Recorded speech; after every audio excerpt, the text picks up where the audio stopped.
তো গাইস আবারও কিন্তু একটা নতুন ভিডিও নিয়ে চলে এলাম এবং আজকের এই ভিডিওতে আমরা কথা বলবো দেবদার মুভি রঘুর ডাকাতে টোটাল 27 দিনের গ্রস বক্স অফিস কালেকশনকে নিয়ে এবং কথা বলবো রক্তবীজ 2 এর টোটাল 27 দিনের গ্রস বক্স অফিস কালেকশনকে নিয়ে এবং কথা বলবো দেবী চৌধুরানী মুভির টোটাল 26 দিনের গ্রস বক্স অফিস কালেকশনকে নিয়ে। তো hey guys, welcome back to my channel. আমি আছি আপনাদের সঙ্গে মিথুন আর আপনি দেখছেন আমার ইউটিউব চ্যানেল এমবি স্টুডিও। তো গাইস, ভিডিওটা আপনাদের জন্য অনেক ইন্টারেস্টিং হতে চলেছে, তাই ভিডিওটাকে শুরু থেকে নিয়ে শেষ পর্যন্ত কন্টিনিউ করবেন এবং আপনি যদি আমার চ্যানেলে ফার্স্ট টাইম হয়ে থাকেন তো প্লিজ চ্যানেলটাকে সাবস্ক্রাইব করে ভিডিওতে একটা লাইক করে দেবেন। তো চলুন শুরু করা যাক। তো গাইস, ফার্স্ট আমরা যে মুভিটাকে নিয়ে কথা বলবো সেটা হচ্ছে রক্তবীজ 2 কে নিয়ে। তো রক্তবীজ 2 তো ইতিমধ্যে একটা মারাত্মক লেভেলের ট্রপে আছে। তাছাড়া মুভিটার যে বক্স অফিস কালেকশনের অবস্থা সেটা আমরা জানি এবং এই মুভিটা যে এই সময় দাঁড়িয়ে আর ভালো বক্স অফিস কালেকশন করতে পারবে না। শুধু এই মুভিটা নয়, এই বাংলা 3টা মুভি, কারণ আপনারা জানেন অলরেডি দিওয়ালিতে আরও বেশ কয়েকটা south Indian Bollywood movie release হয়েছে। তো সেখানে মুভিগুলোর এখন বক্স অফিস কালেকশন করা অনেকটাই কিন্তু ডিফিকাল্ট।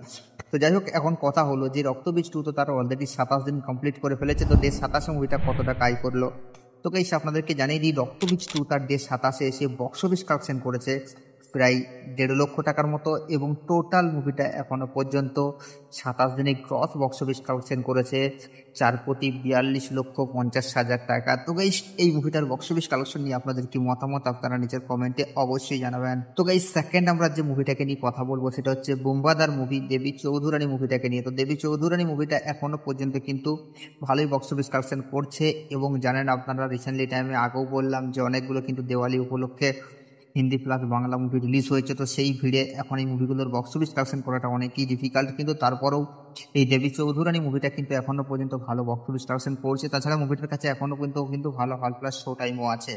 তো যাই হোক, আমরা বেশি কিছু বলবো না, এখন কথা হলো মুভিটা তার ডে 26 এসে কতটা আয় করলো। তো গাইস আপনাদেরকে জানিয়ে দিই, এই মুভিটা তার ডে 26 এসে বক্স অফিস কালেকশন করেছে প্রায় 3 লক্ষ টাকার মতো এবং টোটাল 26 দিনে মুভিটা গ্রস বক্স অফিস কালেকশন করেছে 4,41,00,000 টাকা। তো গাইস, এই মুভিটার বক্স অফিস কালেকশন নিয়ে আপনাদের কি মতামত আপনারা নিচের কমেন্টে অবশ্যই জানাবেন। তো গাইস, 3 নম্বর আমরা যে মুভিটাকে নিয়ে কথা বলবো সেটা হচ্ছে দেবদার মুভি রঘু ডাকাতকে নিয়ে। তো রঘু ডাকাত তো এখনো পর্যন্ত বক্স অফিসে ভালোই খেলা দেখাচ্ছে। তাছাড়া এখনো পর্যন্ত মুভিটা যে হারে বক্স অফিস কালেকশন করছে এবং এটা শুধুমাত্র দেবদাকে দিয়েই সম্ভব এবং দেবদা না থাকলে মুভিটা হয়তো এত টাকা বক্স অফিস কালেকশন করতে পারতো না এবং দেবদার স্টারডামটা এখন কোন জায়গায় পৌঁছেছে সেটা আমরা প্রত্যেকেই জানি। এখন দেবদা মানেই হচ্ছে বাঙালি দর্শকের একটা আবেগ। তো সেই দিক থেকে কিন্তু এখনো পর্যন্ত রঘু ডাকাত ভালো ব্যবসা করছে। ফ্যামিলি অডিয়েন্স কিন্তু এখনো পর্যন্ত মুভিটাকে ব্যাপক হারে ভালোবাসা দিচ্ছে।